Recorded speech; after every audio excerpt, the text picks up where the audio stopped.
салом дӯстони азиз, барои шумо пешниҳод менамоям як намуд салати дона. Барои ин салат дар кор аст баклаҷон 6 то, фарш 500 грамм, пиёз 1 то, болгарский 1 то, сир 100 грамм, равған 50 мг, помидор 2 то 3 то барои ороиш, сметана, чеснок, намак, мурч ба хости худатон. Баклаҷонҳоро бо шакли дарозрӯяк реза мекунем. Каме намак мекунем, то ки намак хӯрад.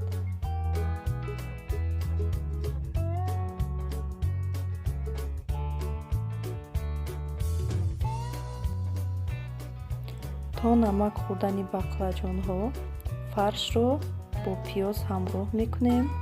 Камтар мурч,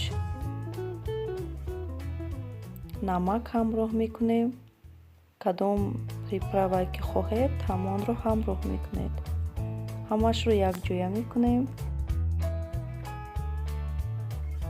Баклаҷонҳоро бо дастмоли коғазӣ қоқ мекунем.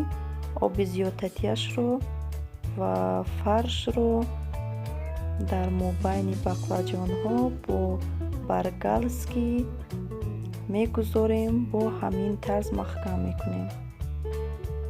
Ҳамаашро ки маҳкам кардем, дар листи тафдон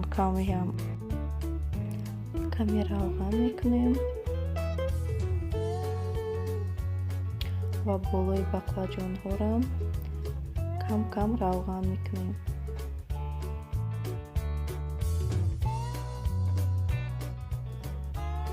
каме сир мегузорем ва дар тафдон дар ҳарорати 180 градус тақрибан 40 минут мемонем ки пазанд.